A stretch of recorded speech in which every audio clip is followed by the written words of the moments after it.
Hey you guys, this is Andrew and I am making an update video of what happened today. I've been trying to make update videos, but timing hasn't been good, and I thought it would be better instead of having a bunch of sections if I just did it all in one, so I have it all here so that way I can make it for you. This is not only just going to be about me, but it's going to be about things that I found out, because if you don't know already, today was the day that I went to the endocrinologist. She was awesome. I recommend her to everybody that lives in Texas, or at least around the Austin, maybe further area around there. So yeah, I'm going to basically just talk about what's happening, give you some updates, say a couple of things that I've learned that were new that I thought were pretty cool. And yeah, so I guess we'll go back. So first, I guess last Friday, as a lot of y'all know, I received my letter. So for those of you that don't know what a letter means, like, well, what's a letter? Big deal. It's a big deal because you need to have a letter in order to go through hormone replacement therapy, which they call HRT. That's an abbreviation that I'm not sure if y'all know. So in order to get HRT, you have to have a letter from a therapist basically saying that you qualify for, I think, the code in the, it's in the DMSV book. That's basically a book of, like, different mental diagnoses. So, like, yeah, things like that. Like, anorexia is in there, I know, autism's in there, things like that. But it is diagnosis code 302.85. So if you see that, I think that's gender, like gender dysphoria. It's gender something. But so here was my letter, and every letter that you receive is personal. I wasn't quite sure what it would be. I knew everybody was talking about letters, but no one really said what was mentioned in the letter, so I'm kind of gonna go over that. So this just basically, long story short, says that she's been working for me. I fit all of the criteria for gender dysphoria and for transgender. So basically saying, I'm not joking, like, this is real, this is true, I'm being honest, and she's worked with me long enough to know that this is what's right for me, that going on hormones is right for me. It says that it basically requests me to go on there. It says that I'm emotionally prepared, that I'm well educated on the subject and transition, I have support from friends and family, etc., etc., etc. Just things like that. Pretty basic, standard. Everything I've been going to therapy for is basically just written in a letter.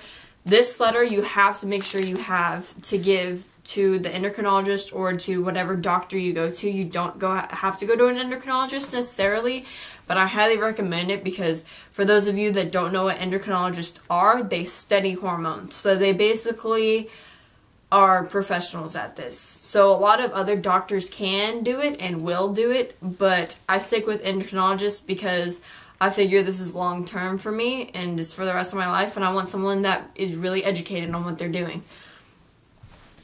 So now that that's out of the way, if you have any more direct questions about the letter or anything, you can let me know and I'll try to answer it for you.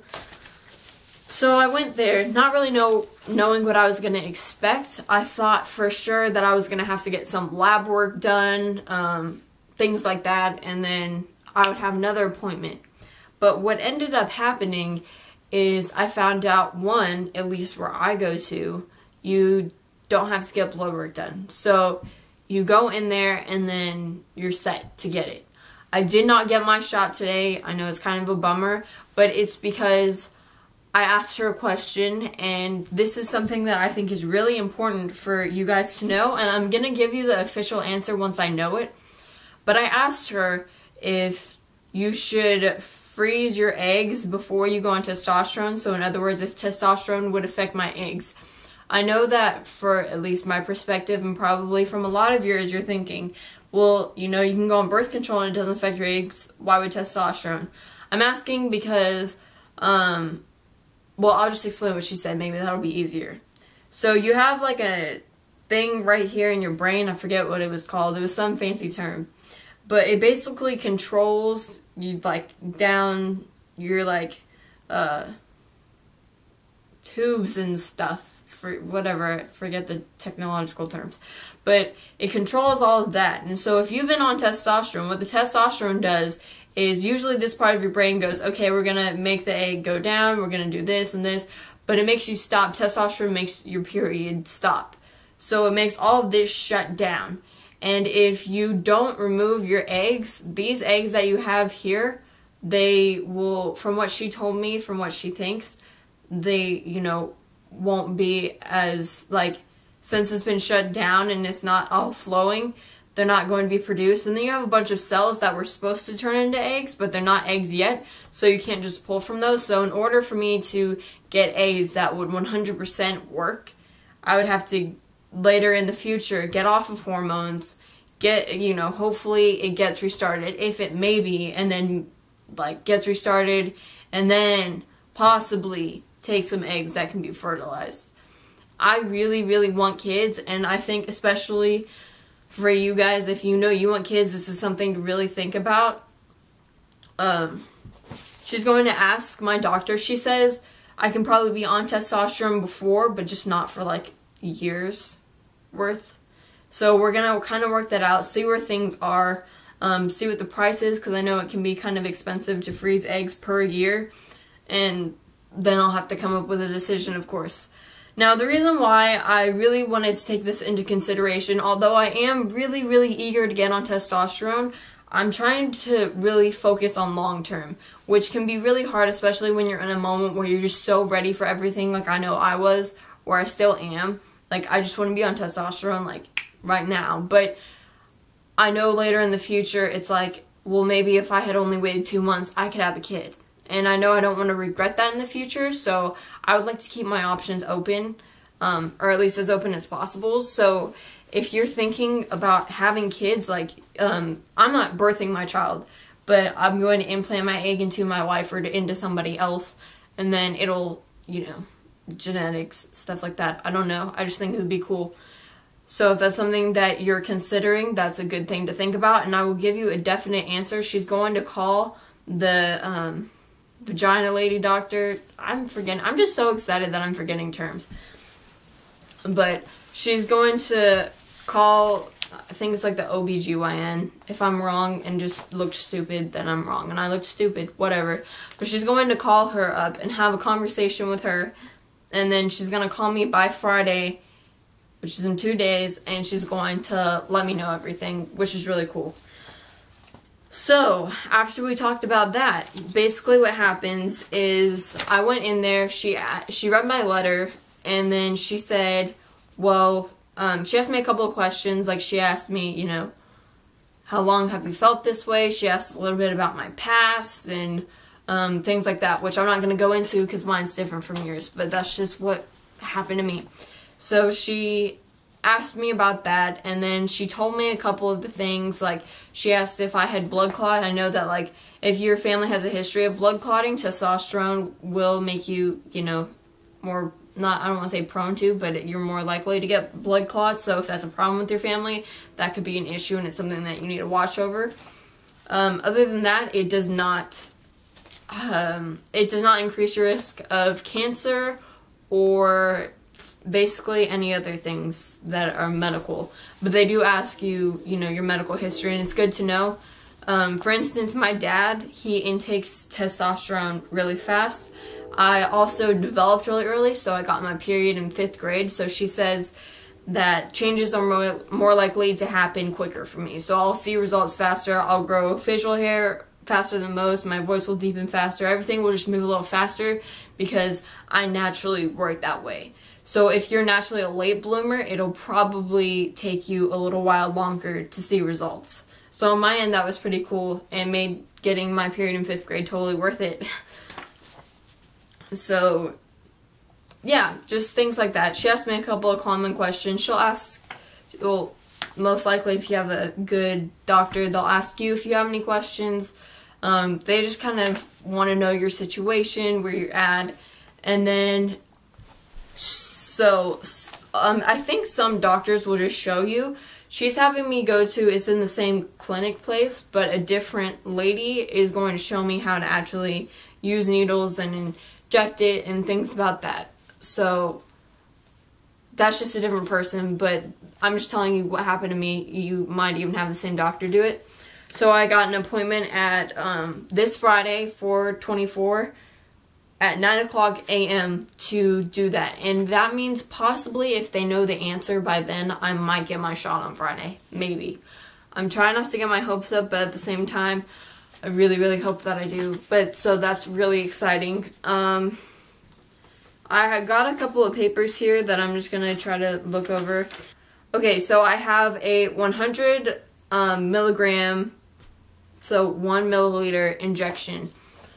The reason why this is important that y'all want to know is because if you're trying to do like larger than that, and that's just like the whole syringe thing, basically what a lot of doctors will give you is ones that like you have to measure your testosterone, but only 25 milligrams is like up to here rather than like all the way down here. Do you see what okay, how do I explain this?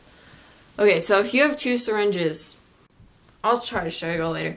Okay, but if you have 2 syringes basically for a higher dosage, I guess you could say, so it's really hard to measure it because you're trying to measure an exact point like right here, and that's like barely any, so you can be off by a lot. But if you use the syringe that it's like this much is 100 rather than up to here is 100, then when you measure 25, it's really like a fourth of it. So it makes it a lot easier to be way more accurate because you're trying to fill up this much space that's up close rather than this much where you could be pulling out 27 or 28 really easily rather than getting off just a little, because you don't want to be under your dose or over your dose. You want to be just on your dose. So make sure you ask them for a 100 milliliter syringe, because it'll be way easier for you to pull out your dose and you'll get a much more accurate one. That's something that's really important, I think. So now basically this is for me. For my testosterone, this is the paper.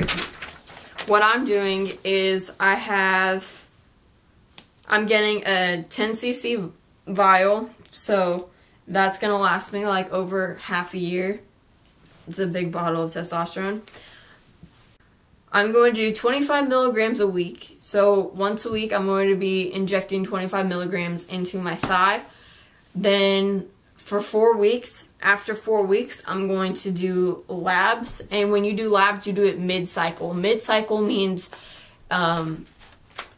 basically if you're doing shots every 2 weeks, then you would do it like, you would do your labs after 7 days, because that's half of it. So if I do once a week, I'll do it after 3 days, possibly 4 days, around there, because that's mid-cycle.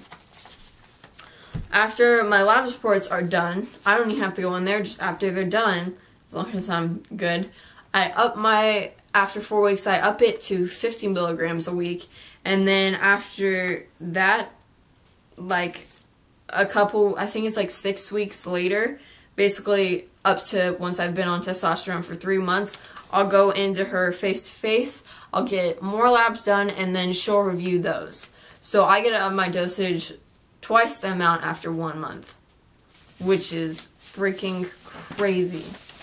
I'm trying to see, I don't think there's anything else that's really important. Other than that, it's just, that's like my prescription. So yeah, that's something really big that happened. That's really, really, really cool. I was trying to be like as elaborate as I could as to what have happened, because I've realized a lot of people don't explain things as much. So hopefully that helped. Another thing that I've decided to do a while back, but I'm just going to keep updating y'all because I forget to update y'all sometimes, is I don't take back what I said about, I really do think that gender identity, I still stand by, gender identity does not at all have to do with your sex. So I could identify as male and identify as gay if I wanted to. Like, that's a personal choice. It kind of is, I feel like some of you guys don't understand that. You know, you can identify as you want. It's just like how my gender, my sex doesn't affect my gender doesn't affect my sexual orientation. So I have female genitalia, but I identify as male, so I could identify however I wanted to for my sexual orientation. That's all up to you. I still stand by that. I absolutely think that that's something that is up to you, and no one should tell you otherwise, but I am identifying as straight. I guess I was kind of holding on to, I didn't want to have the title of gay anymore or anything, but I just said I liked woman, and I think because straight, it was just kind of like a, I don't know, I didn't want to, like, lose part of myself. Like, I felt like if I went and identified as straight, that, like, my whole LGBT feelings wouldn't mean anything, would be gone. And, you know, those were something that meant a lot to me for a long time, but now I've kind of realized that I can identify however I want, and I will still be a part of the community, which I think is really cool, so I now identify as straight. I'll probably make another video on Friday, just letting you know how all the appointments went and how everything laid out. If not Friday, if I don't post one on Friday, it's either because I got really busy because prom is coming up Saturday and I still have some things I need to do for that, or it's because I didn't get my shot, because I'm for sure gonna make one after I get my shot, but I'm not sure if I'm getting it on Friday. So if you don't see one on Friday, that means I most likely did not get my shot. Yeah, that most likely means I did not get my shot.